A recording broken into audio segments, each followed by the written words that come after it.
싱그런 초록 터널이 우거진 길. 최영복 박사의 애정이 가득한 곳입니다. 나무가 전혀 없었어요. 그 웅덩이에 수양보던 나무 한두 개. 삭막했죠. 40여 년 전과는 많이 달라진 풍경. 이 안에 18만 평인데 쌍용 연구소도 있었고 한화 연구소도 있고 이게 이제 여러 연구소가 여기 들어오고 민간 연구소죠. 그리고 화학 연구소가 이 중심에서 그 민간 연구소를 돕는 그런 이제 개념으로 이게 시작한 거예요. 오랜만에 들른 연구원. 설렘과 반가운 마음으로 걸음을 재촉하는데요.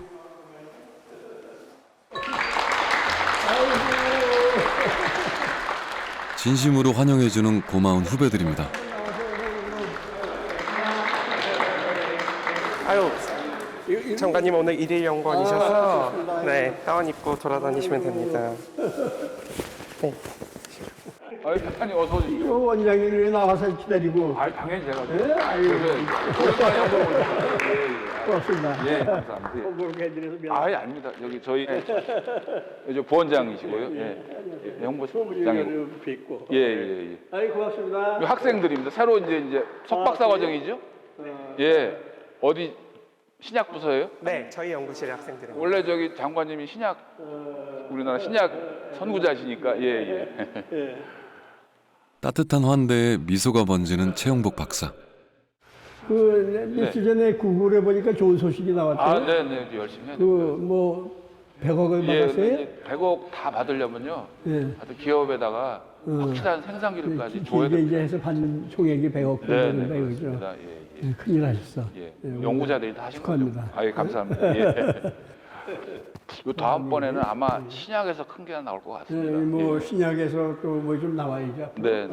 계속 뭐 잘해 주셨고요. 또. 예. 원장님 잘 좀 도와주시면 좋은 게 빨리 나올 거예요. 네, 열심히 도와드리겠습니다. 예.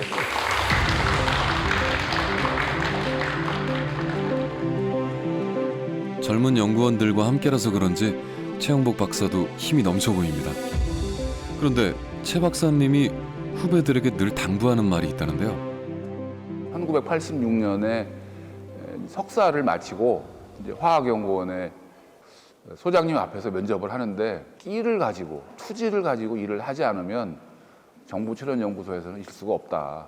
계속 이제 신약이나 뭐 탄소 중립 같이 이제 국가적으로 필요한 그런 연구 분야에 저희가 매진을 해서 굵직한 연구 성과를 좀 많이 내겠다고 제가 약속을 드렸습니다. 꼭 그 약속을 지키도록 노력을 하겠습니다. 자, 최 박사님, 일일 연구원도 되셨으니까 실험실도 한번 둘러봐야겠죠. 이제 여기가 제가 있는 팀이 있는 층이고요. 왼쪽은 제가 속한 항암제 쪽 연구하는 곳이고 오른쪽은 이제 바이러스 네, 하는 곳입니다. 그래서 여기가 제가 연구하고 있는 곳이고 들어와 보시면은 좀 지저분하긴 한데 아니 뭐 실험실 원래 이렇지 뭐. 그래도 안전하게 잘 실험하고 있습니다. 네. 실험실 되게 오랜만에 오신 거 아니에요? 뭐 그러네요. 네.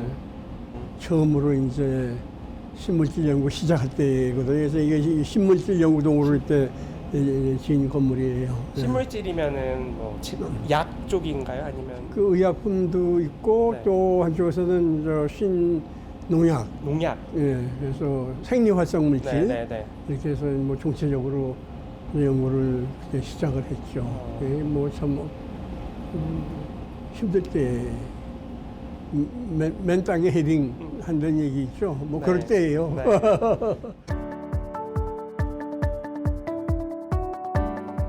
이 실험실이 최영복 박사가 처음 신물질 연구를 시작하던 곳인데요. 이제는 세계 각국의 연구자들과 함께 신약 개발에 힘쓰는 젊은 과학자들의 열정으로 새롭게 채워지고 있습니다.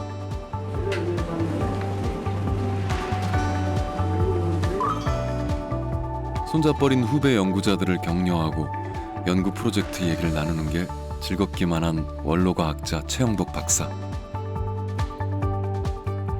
자신이 닦아놓은 터에서 자신과 같은 길을 걸어가는 후배 과학자들과 함께 있으니 한창 연구하던 젊은 시절로 돌아간 것 같죠?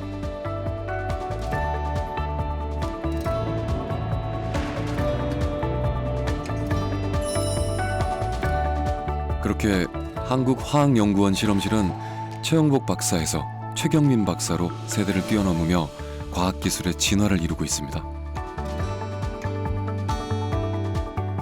대덕의 개척자 최영복, 그의 노력이 대한민국 화학산업을 이만큼 성장시킨 거겠죠.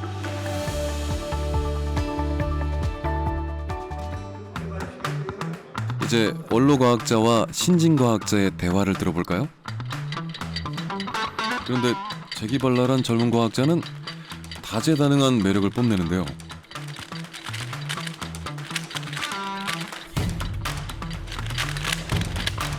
오, 집중력이 정말 대단합니다.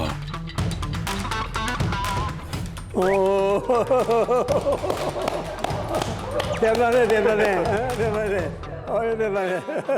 지금도 유학을 가는 게 상당히 어렵고 힘든 일인데 그럼에도 장관님께서는 국비 장학생으로 가셨다고 하더라고요. 그게 정말 대단한 일이잖아요. 그렇죠. 건국정전이라는 영화를 보면은 이승만 대통령이 당시 참 어려운 여건, 그때 뭐 외화가 별로 없을 때인데 돈을 써가지고 235명을 외국에 파견돼서 인재 양성을 했다는 얘기가 나오는데 그때 제가 그 중에 한 사람이에요. 뿌듯하죠. 일제강점기와 전쟁의 상처를 극복하고 경제를 살리기 위해 노력하던 시절,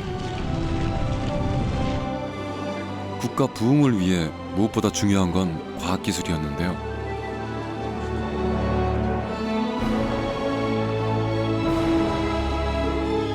청년 최영복은 국비장학생으로 독일 유학길에 오릅니다. 명석했던 그는 2명의 노벨 의학상 수상자를 스승으로 만나며 연구의 폭을 넓혔는데요. 탄탄대로를 걸으며 촉망받던 젊은 연구자 최영복은 미국에서 교수직을 제안받았지만 1969년 나라의 부름을 받고 귀국합니다. 자네가 지금 하고 있는 일이 학문적으로는 가치가 뭐 떨어질 수도 있지 않겠냐. 하지만 지금 하는 일이 목 발전을 위해서 하는 일이니까 굉장히 훌륭한 일이고 그 속에서 보람을 찾아라. 뭐 그런 얘기를 남기고 갔어요. 오랜 정체와 빈곤의 역사를 청산하고 우리도 잘 살아보자는 자각과 의욕 아래 우리는 역사상 처음으로 경제개발 계획을 세워 그동안 1, 2차에 걸쳐 5개년 계획을 추진해왔던 것입니다.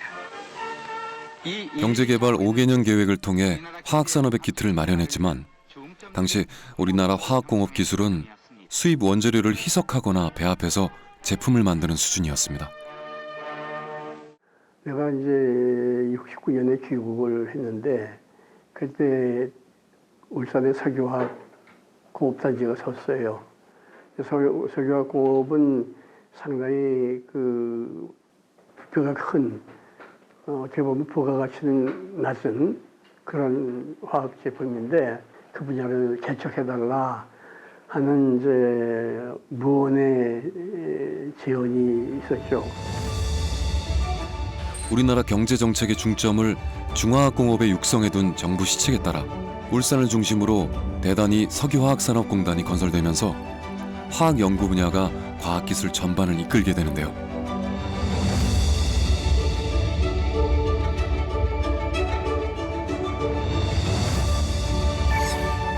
최영복 박사도 한국과학기술연구원에 유기합성연구실을 만들고 화학 원천 기술의 개발에 힘을 쏟으며 과학계의 일대 변화와 혁신을 시작하는데요. 당시 수입에 의존하던 의약품의 국산화에 성공하게 됩니다. 결핵 치료제였던 에탄부톨도 국산화를 하셨다고 알고 있습니다. 어떤 과정으로 이 약을 개발하게 되셨는지가 궁금하거든요. 그 에탄부톨이 분자로 보면은 비대칭 탄소가 들어있어요. 그러니까 DL4. 그걸 분리하는 거는 지금도 어려운 거거든요. 여기서 산업하는데 한 1년 이상 해서 그 프로세스 개발했어요. 근데 그보다 더 힘들었던 거는 그걸 하는 과정에서 그 오리지널 메이커 간에 이제 신경전이 힘들었는데 1960년대 후반 우리나라 결핵 환자는 전체 인구의 4%에 달했고 OECD 국가 중 결핵 사망률 1위를 기록했는데요. 수입에 의존하던 결핵 치료제를 국산화하기 위한 최영복 박사의 노력은 집요하리만치 열정적이었습니다. 미국이 독점 판매하던 결핵 치료제 주성분의 국산화에 성공한 최영복 박사.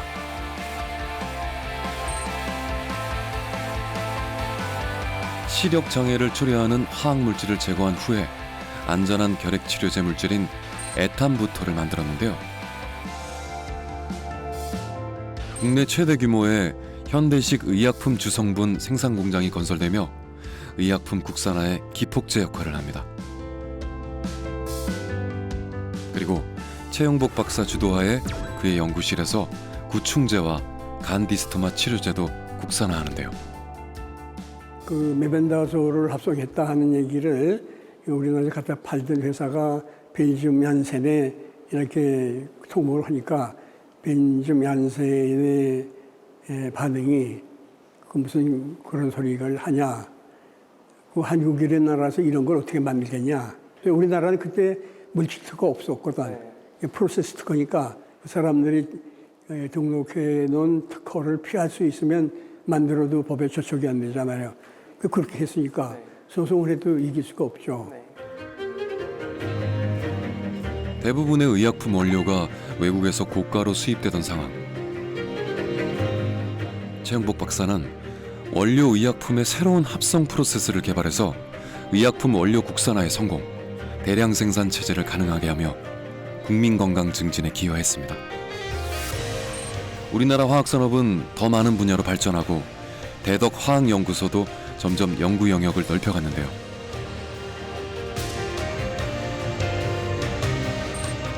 (1982년) 최영복 박사는 제3대 화학연구소장에 취임합니다. 45살, 열정과 패기 넘치는 그는 새로운 대덕 시대를 개척하기 시작하는데요.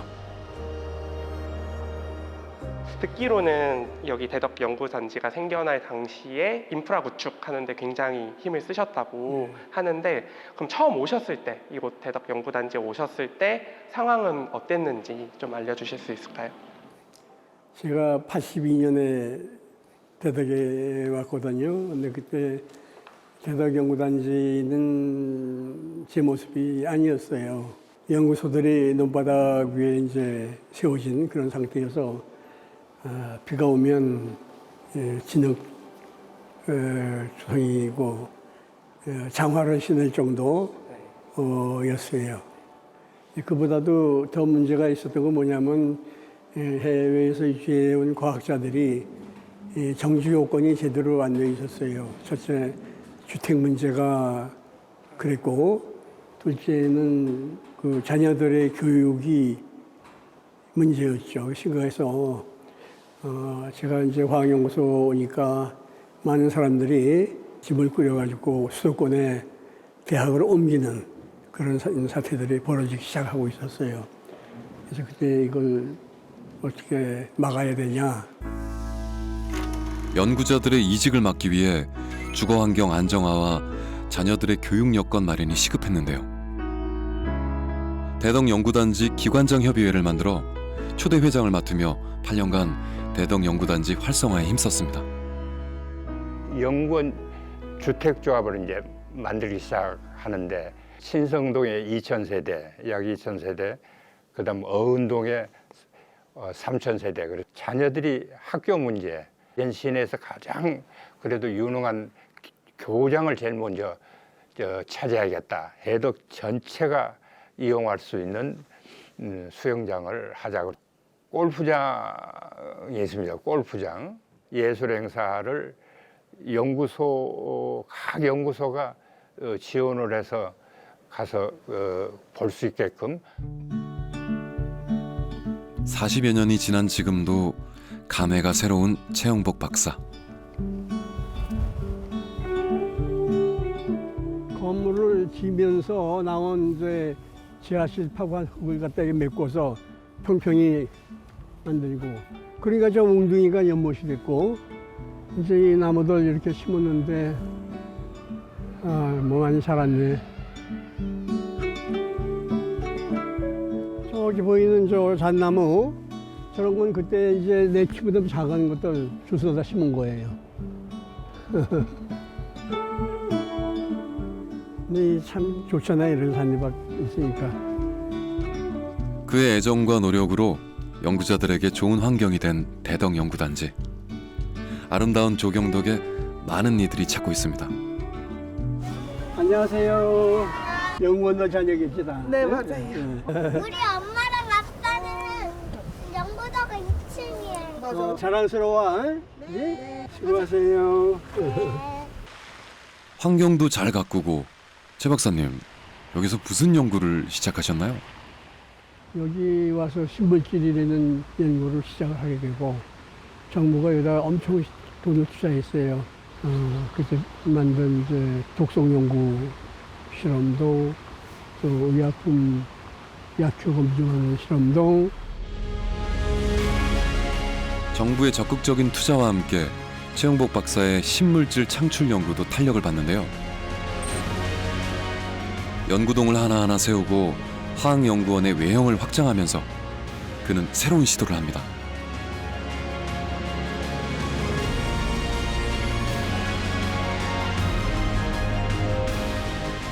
이름도 생소한 정밀화학 육성 방안을 마련하고 정밀화학 부문의 특정 연구개발 사업을 수행하는데요. 정밀화학은 이름 그대로 아주 정밀한 화학 제품이에요. 지적재산권으로 잘 보호가 되어 있는 그런 산업의 분야예요. 뭐 의약품이라든지 생리 활성 물질들, 이것은 이제 선진국들이 주로 점유하고 있는 산업이에요. 정밀화학은 고부가가치, 고수익성의 장점이 있지만 소량 생산이고 참여 업체도 중소기업이 대다수였던 터라 최영복 박사는 유사성을 지닌 업종을 하나로 묶어 산업군으로 육성하기 시작했습니다. 정밀화학으로 질적 성장을 이루고 신물질 국책사업단을 발족하며 신약 연구에 외연을 넓혀갔는데요. 항생제에서 심장순환계 등으로 발전하고 고혈압 치료제를 비롯한 다양한 분야의 신약 연구도 활발히 했습니다.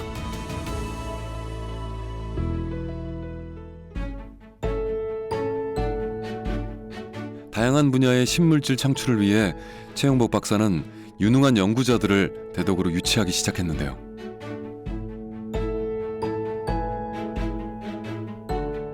자, 그때 그 주역들을 다시 볼 수 있나요? 그 키스의 컴파운드에서는 저희 팀이 확장할 스페이스가 없었어요. 그때 우리 최 박사님이 대전 내려가신다 그래서 제가 쫓아가서 저희 좀 데려가 주세요. 그래서 여기 와서 정말 넓은 데서 저희가 큰 마당에서 이제 다시 크게 번창하게 되었는데, 이 소위 실험 동물 내지 동물 실험하는 데에서도 진짜 판을 만들어 주신 거예요. 그래서 지금 이 안전성 연구 시설 그 인원은 제 생각에는 월드 클래스에 갔다라고 자부하고 있습니다. 하와이에서 최 장관님이 한국의 화학 산업에 대한 발표를 하신 거예요. 그랬어요. 그거 끝나고 나서 와이키키 해변에서 맥주를 하면서 사실 저를 꼬신 거예요. 그래가지고 약효를 갖고 있는 물질을 설계, 디자인하는데 생체에 존재하는 어떤 단백질, 효소나 어떤 수용체하고 궁합이 맞아야 되거든요. 구조적으로나 성질상. 그거를 예측을 하고 디자인하는 기술이 이 신약의 AI에 해당하는 부분인데, 그때 그 기술을 듀폰에서 연구를 하는 과정에서 약간 습득을 해가지고 여기 화학연구소에 와가지고 저희가 그 컴퓨터 시스템을 그 당시 처음으로 아마 여기서 구축을 하고, 관련 분야의 전문가를 모아 시너지를 내게 한 최영복 박사. 연구 성과는 훌륭한 연구자 몫이고 시스템을 만드는 게 리더의 역할이라 믿었던 과학자이자 동시에 유능한 행정가였습니다. 최 박사님이 그 당시에 세계의 유명한 회사들하고 다 교섭을 해가지고 독일의 바이엘, 획스트, 미국 뭐 두퐁, 몬산토, FMC, 뭐 영국 ICI 그런 데하고 다 연락해가지고 우리 연구원들이 가서 거기 가서 보고 배우게 그게 다 연락을 해가지고 길을 다 만들어 준 거예요. 거기 가서 보고 배우고 또 FMC는 아예 한국에 와가지고 우리를 가르쳐 주도록 했어요. 일주일씩 신물질 정밀화학은 어떻게 하는 거다 다 교육을 받고. 최영복 박사의 그런 노력 덕에 신물질 창출에 필요한 기술을 국내에 정착시킬 수 있었는데요. 신물질 합성 기술이 축적되면서 글로벌 기업들과 공동 연구를 시작하게 됩니다. 미국의 듀폰사를 시작으로 세계 굴지의 기업들과 신의학 부문까지 공동 연구 영역을 확장시키면서 과학계를 넘어 경제 산업계 전반의 정밀화학의 가치와 중요성을 확고히 합니다.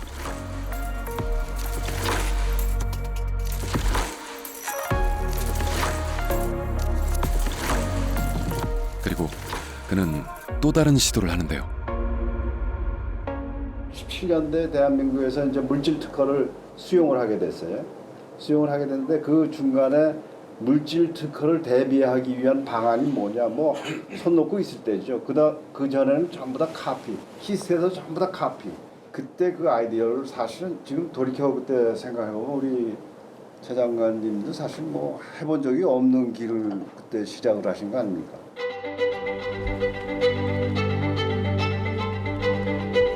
제가 그전에 산하협동 상을 탔어요.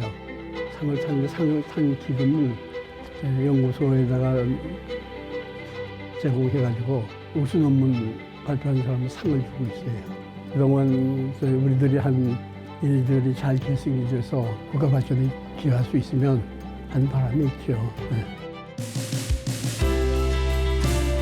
한 번도 가지 않은 길을 스스로 개척한 최영복 박사. 그 이름을 영원히 새긴 곳이 있다는데요. 아, 최영복관이군요. 내가 신문지 시작했으니까 내 이름을 갖다 붙여놓은 거예요.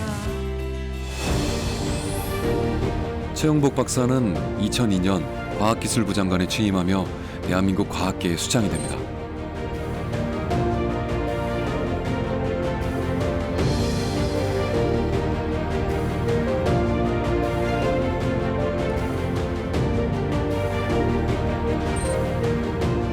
장관 재임 기간 오스트리아 빈에서 열린 IAEA 총회에서 기조연설을 하며 과학 외교에도 힘썼는데요. 프랑스 과학기술 장관을 만나 프랑스 측에 파스테르 연구소의 한국 유치를 제안합니다.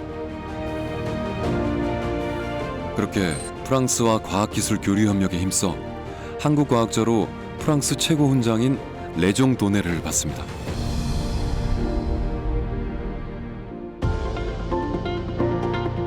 최영복 박사의 노력으로 탄생한 이 연구소엔 이곳에서 배출될 미래의 노벨상 수상자 흉상을 놓을 자리가 있는데요. 우리나라도 화학 분야에서 노벨상 수상자가 나오길 바라는 그의 노력은 현재 진행형입니다.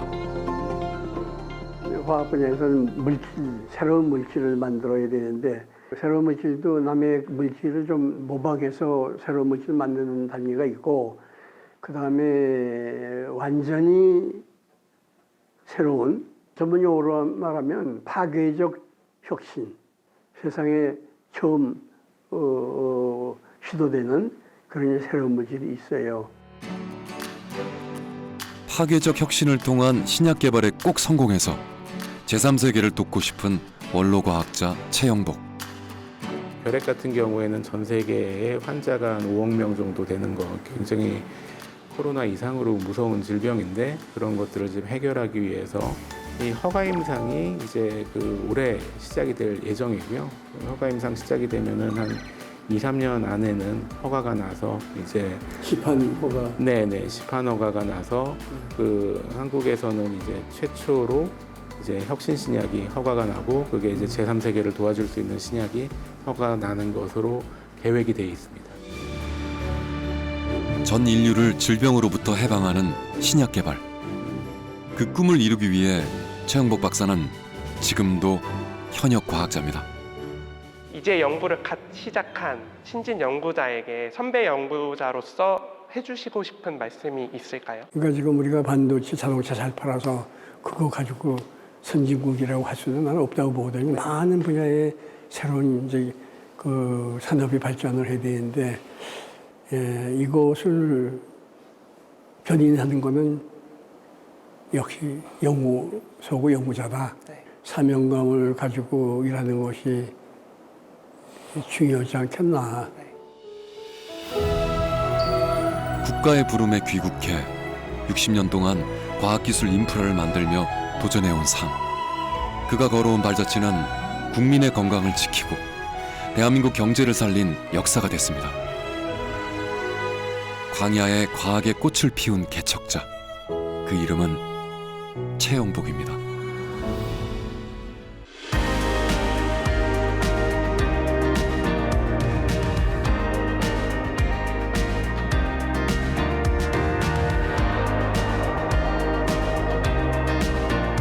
대한민국 원자력 역사를 이야기할 때 빼놓을 수 없는 사람, 장인순 박사. 그 이름은 많은 이야기를 품고 있는데요.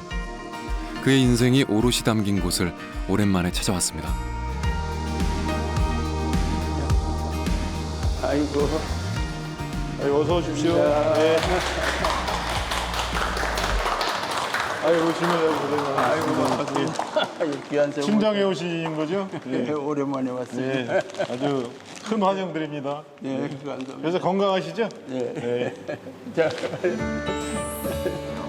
네. 반가워요. 여기서 내가 40년을 살았어요. 반가워요.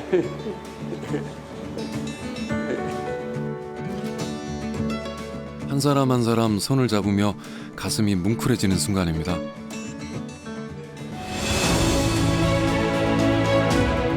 (1959년) 우리나라 원자력 연구소가 처음 문을 열었습니다.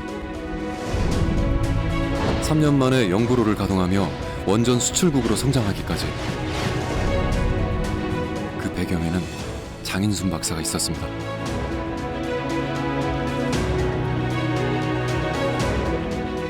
(60여 년이 지난 지금 대한민국의 원자력 기술은 세계가 인정하고 있는데요. 오늘이 있기까지 고생을 함께했던 선후배가 마주 앉았습니다. 주 원장은 80년대 여기 오셨을 때 맨 처음에 참여한 과제가 지금 우리가 아랍에미리트 체코에 수출한 원자로 개발에 참여하신 분이에요. 이제 이번에 체코에도 수출하게 됐잖아요. 네. 어떠세요, 그 느낌이? 굉장히 자부심을 갖고 있죠. 미국의 웨스팅하우스, 그다음에 프랑스의 EDF, 거기를 꺾고서 우리가 된 거거든요. 세계 주름 잡던 원자력. 그렇죠. 그러니까 지금 서방 세계에서는 이제 우리 원전 기술력이 최고라고 이렇게 인정을 받은 거죠, 객관적으로. 그러니까 특히 유럽에 우리 원전이 들어간 건 이건 정말 획기적인 거 아니겠어요? 맞아요. 한수원은 경쟁자였던 원전 강국 프랑스를 그들의 안방인 유럽에서 제치고 이번 사업을 따냈습니다. 지난 1956년 영국은 세계 최초로 상업용 원자력 발전을 시작했습니다. 원전 본산지에서 유럽 유일의 원전 건설사인 프랑스 전력공사를 한국 수력원자력 등 우리 기업들이 제친 겁니다. 1986년 12월 14일이에요. 정확히 날짜도 기억을 하는 게 미국의 원전 설계 기술 전수단으로 미국에 딱 입국한 날이에요. 그래서 거기 2년 동안 그 미국 컨버스천 엔지니어링 사람들한테 잘 배우고 공동 설계 이런 거 하고 와서 여기 이제 영광 3, 4호기 그 설계를 직접 했거든요. 그렇지. 예. 그게 우리나라가 이제 세계적인 그 원전 기술력을 갖고 이 산업 생태계를 조성하는데 아주 큰 그 토대가 된 거예요. 그렇죠. 그걸 바탕으로 이제 우리가 뭐 APR 1400이라든지 뭐 지금 우리 연구원은 이제 스마트라는 독자적인 그런 원자로 개발을 할 수 있었던 게 그때가 효시였었어요. 그 그렇죠. 1980. 근데 사실은 그 전에 우리가 그 원전 설계 기술 전수 받기 전에 중수로 해결료 기술, 그다음에 경수로 해결료 기술 이거 국산화에 성공해가지고 그것이 맨 먼저인 게 중수로 경수 해결료. 그 연료 사오는 게 돈이 꽤 들어가는데 그거 엄청 절약할 수 있었는데 우리 소장님이 거기 그 중수로 그다음에 경수로 해결료 기술 자립에 주역이셔가지고 저는 이제 해결료 그쪽에서 일을 했으니까. 예. 그런 선배님들의 그런 바탕이 있었기에 그 체코 원전 수주도 이제 가능했던 거죠. 사실 2009년에 그 아랍에미리트에서 그 이명박 대통령 그 사인하는 걸 제가 TV를 보면서 진짜 그날 밤에 많이 울었어요. 그걸 보고 나서.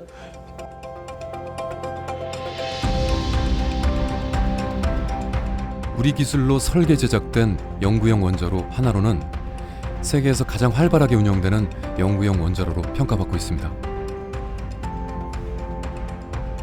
하나로 수조에는 장인순 박사가 국산화한 핵연료가 담겨 있는데요. 바로 핵연료봉 집합체입니다.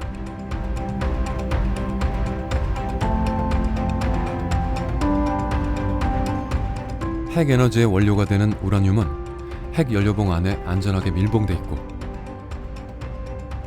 핵연료봉은 다발로 묶여 핵연료 집합체가 됩니다.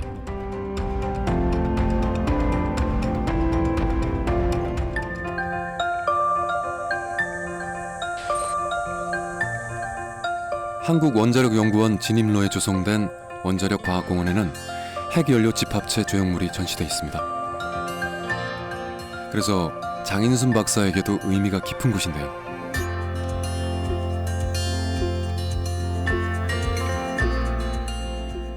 이게 핵연료예요. 이 안에 우라늄이 들어있어요.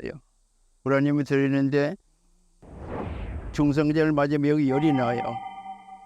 여기 물이 지나가면서 물을 끓이는 거예요. 그래서 원자력 발전소도 결국 물을 끓이는 작업이에요. 그래서 고압의 수입을 만들어서 터빈 돌려서 전기를 만드는 거거든. 그러니까 화력 발전소도 물을 끓이는 거고 원자력 발전소도 물을 끓이는 거예요. 근데 이제 이 안에는 150기압, 우리가 고기압을 7기압을 고기압이라고 그랬네.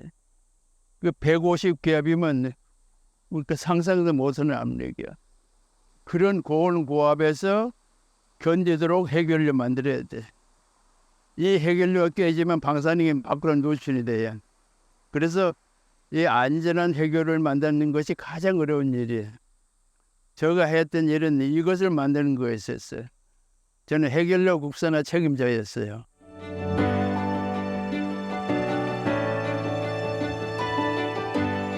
광산에서 추출한 우라늄 합금을 1600도 고온의 진공 상태에서 녹인 뒤 원심력을 이용해 미세한 분말 상태로 급속 응고시키는 기술을 한국원자력연구원이 세계 최초로 개발했습니다.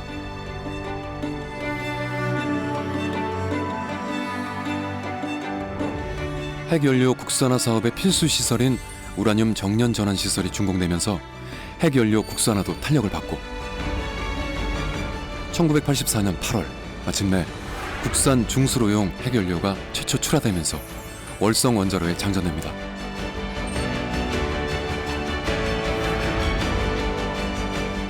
장인순 박사는 그렇게 중수로와 경수로 핵연료 국산화에 성공하며 원전에 국산 핵연료를 공급하는 체제를 구축했는데요.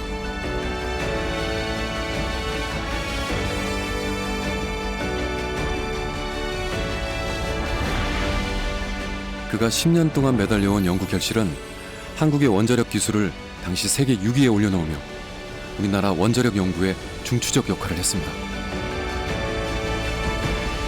백발의 원로과학자 장인순 박사. 그의 청춘은 그렇게 대한민국 원자력의 역사가 됐습니다.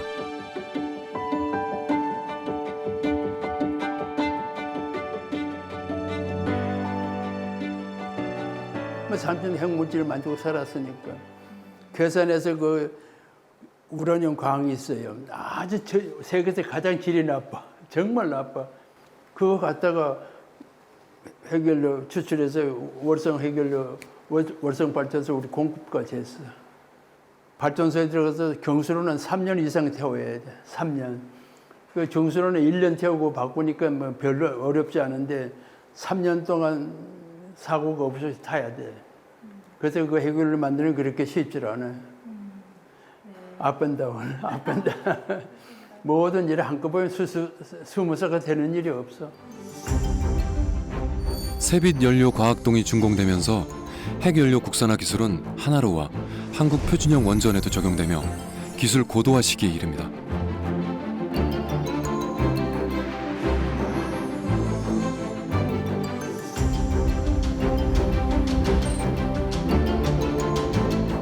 하나로는 반도체와 방사성 동위원소를 생산하며 산업계와 의료 분야 등 다방면에 활용되고 있습니다. 한국 표준형 원전은 아랍에미리트 등에도 수출되며 한국 원자력 기술을 세계적으로 인정받게 됐는데요. 이런 결실이 있기까지 장인순 박사는 마음고생도 많았습니다.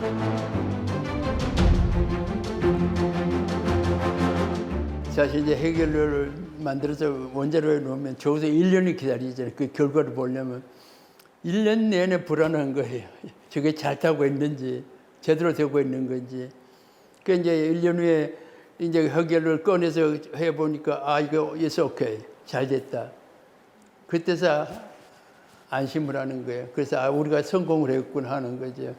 그러니까 1년이라는 긴 시간을 우리가 기다릴 때 얼마나 초조했겠어요. 원자로도 마찬가지. 우리 표준형 원자로 우리가 설계해가지고 건설했는데 그것이 적어도 1, 2년 지나봐야만 이거 원자로가 안전한지 우리가 확인하는 거란 말이에요. 그러니까 그 결과를 기다리는 동안이 참 우리가 초조하고 불안하고 그래요. 한국 표준형 원전은 한국의 원전 건설 능력을 세계에 알렸고 그 중심엔 장인순 박사가 속해 있던 한국 원자력 연구원이 있었습니다.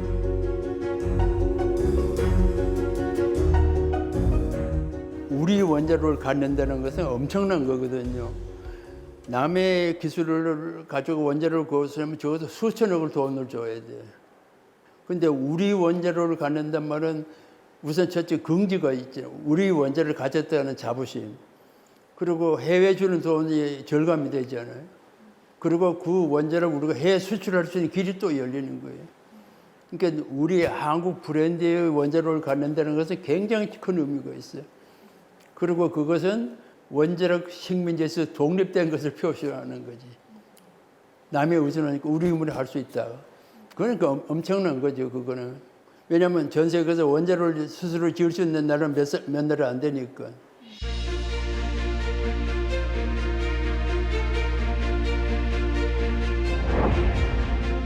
핵연료 국산화에 이어 한국 표준형 원전 건설에 일조하며 원자력을 이용한 의료기관에도 힘을 보탠 장인순 박사는 1999년 제14대 한국 원자력 연구소장에 취임합니다.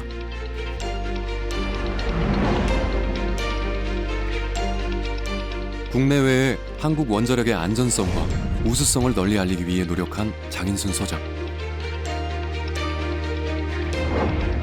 다양한 국제 워크숍에 참여하며 한국 원자력 연구소의 위상을 높였습니다.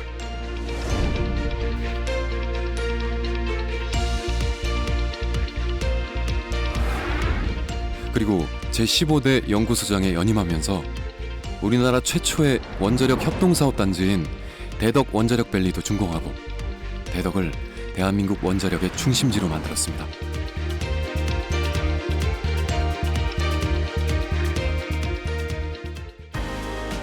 원자력의 미래를 주도할 젊은 과학자를 만나봅니다.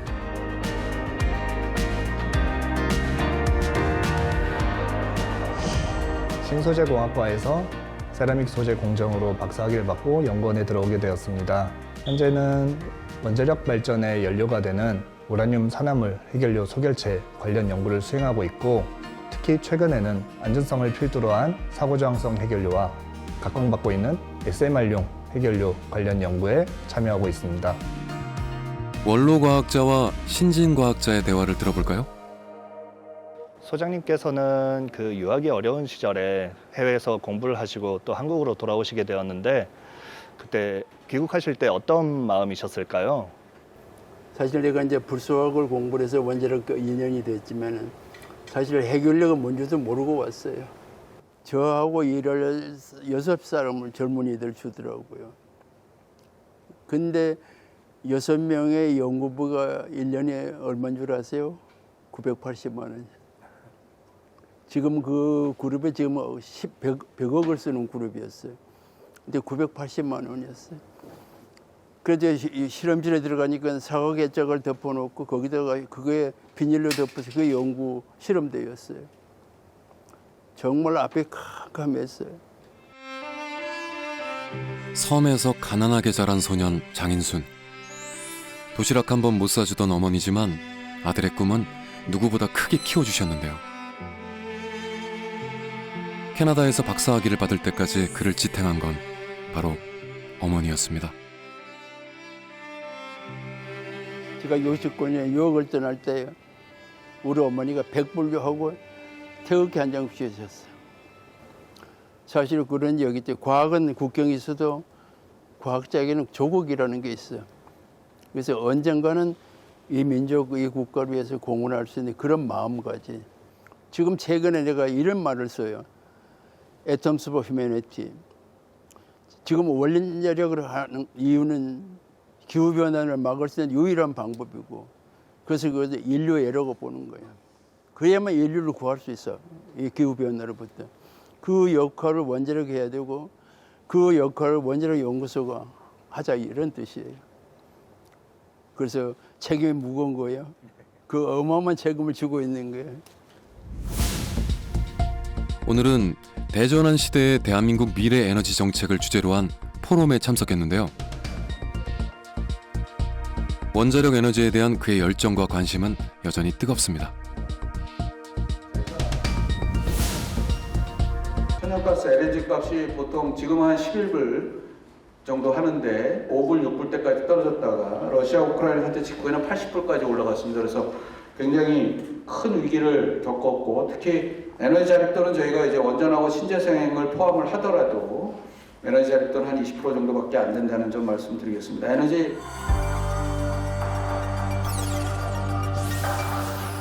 우리나라 전력 수급 기본 계획에 따르면 원자력 발전이 31.8%로 가장 높은 비중을 차지하고 있는데요.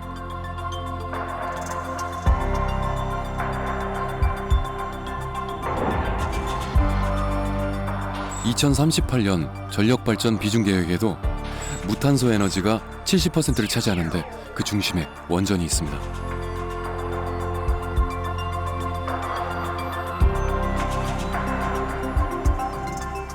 많은 사람들이 원자력이 지닌 두 얼굴에 대해서 혼란스러워하고 있습니다. 이에 대해서 소장님 생각은 어떠신지요? 사실 모든 사물은 다 두 가지 얼굴을 가지고 있어요. 그건 자연의 법칙이에요. 빛과 그림자가 반드시 다 있어요. 하루는 반에그 따뜻하니까 원자력 소장을 쳐들어왔어. 그래서 막 아우성을 치고 그래. 그래서 내가 그 사람한테 뭐라는 줄 알아요? 여기에 수천 명이 일을 하는데 우리도 생명이 하나밖에 없는 사람이라고 그랬어. 우리도 생명이 하나밖에 없는 사람입니다. 우리가 우리 자신의 생명 우리가 왜 아끼고 보존하지 않겠느냐. 그러면서 그래서 이 안에서 이러는 사람들이 여기에 무서워서 못 갔다고 나가거든. 그때 당신들이 나가도 늦지 않아. 원자로는 갈수록 안전해. 갈수록. 왜냐하면 지금은 뭐 AI라든지 반도체 기술이 발달해가지고 컨트롤이 아주 쉬워졌어. 옛날에는 원자력 발전소에 들어가면 컨트롤룸에 사람이 굉장히 많았는데 지금은 몇 사람이 없어. 다 기기가. 그러니까 갈수록 원자력 발전소는 안전해. 고령화가 되면서 에너지 수요가 갑자기 더 늘어나잖아. 그리고 이제 빅데이터 같은 거, 컴퓨터 같은 거 운영하려면 어마어마하게 전기가 필요하거든. 우리나라는 에너지 자원이 하나도 없는 나라야. 그래서 에너지 안보는 평생 해야 돼.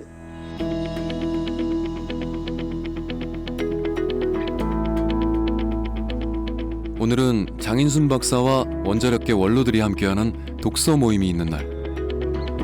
옛 동료들이 한 달에 한 번 모여서 정해진 책을 읽고 그 소감을 토론하는데요. 오늘 주제는 대한민국 원자력의 초기 역사입니다. 제가 서울공대 원자력과학과 나왔는데 제가 1962년에 들어갔고 그다음에 62년도에 이제 아까 이야기한 트리가 마크 2가 가동이 됐어요. 그래서 저는 제가 대학교 원자력과학과 4회인데 다니면서 그 트리가 마크 2를 이용해서 실험도 했었어요. 그래서 저는 원자력공학과에 대한 그런 자부심도 갖고 원자력의 중요성을 인식한 이승만 대통령은 1959년 대한민국 최초의 연구용 원자로 트리가마크2를 짓기로 합니다. 트리가마크2는 질병 진단용 방사성 동위원소를 생산하고 원자력 기술 전문 인력 양성에도 활용되며 우리나라 원자력 발전에 크게 이바지했습니다.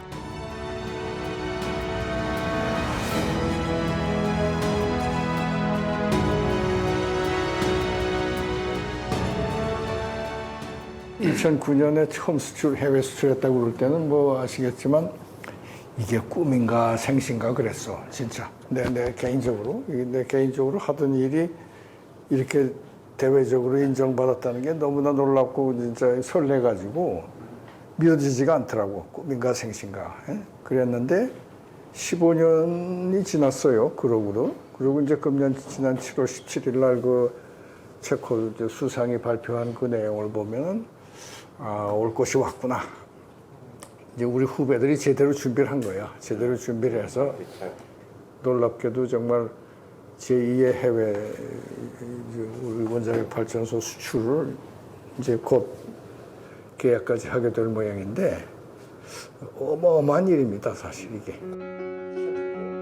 모두 원자력에 종사했기 때문일까요? 우리나라 원자력 발전에 대한 애정과 자부심이 대단한데요. 장인순 박사가 이 모임을 주관하는 이유이기도 합니다.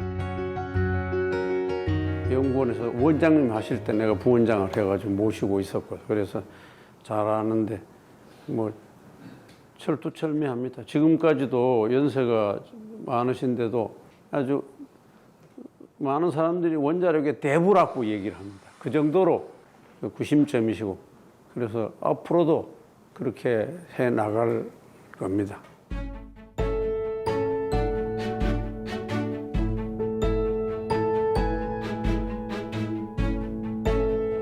이곳은 장인순 박사가 자비를 들여 개관한 마을 도서관입니다.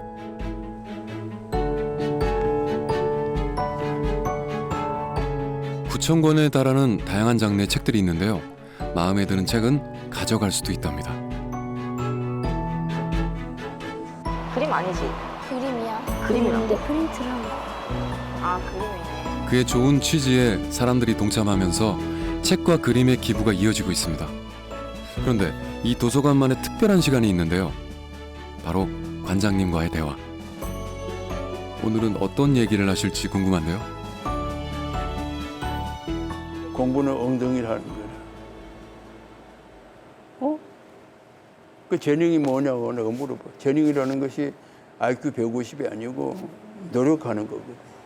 열심히 노력하는 게 재능이야. 근데 전제는 모든 게 너무 쉬우니까 재미가 없어. 쉬운 것은 재미가 없잖아. 땀을 흘리고 뭔가 해야 재미가 있는 거지. 독특한 도서관에서 학생들은 무슨 생각을 했을까요? 관장님이 맛있는 음식도 많이 주시고 이렇게 예쁜 작품들도 있고 실비도 주신다거나 뭐 밥도 사오신다거나 이런 얘기를 처음 들었을 때 되게 놀랐어요. 약간 하나하나 이렇게 뜯어먹고 보면은 진짜 여러 가지 의미를 담고 있는 거니까 계속 건강했으면 좋겠어요. 그래서 여든이 훌쩍 넘은 나이지만 도서관을 지키며 매일 책을 읽고 글을 쓰는 장인순 박사. 그리고 하루도 거르지 않는 중요한 일이 또 있다는데요. 나무 아래 고이 잠든 아내와 매일 아침 인사를 나눕니다. 그 긴 시간을 매일 아침 6시 반에 아침을 준비해주고 나는 일에 미쳐가지고 정신없이 일을 했지만은 그 30년 동안 한 번도 휴가를 못 갔어. 이제 그런 게 지나고 나니까 너무 미안한 거야. 그래서 매일 내가 아침 여기다 메시지를 와이프한테 메시지를 보내. 요즘도 매일 아침 일어나서 당신 보고 싶다. 당신 사랑해 그러고 여기 매일 아침 30년 동안 휴가 한 번 못 갈 정도로 일에 빠져 살던 남편 곁에서 묵묵히 내조해주던 아내.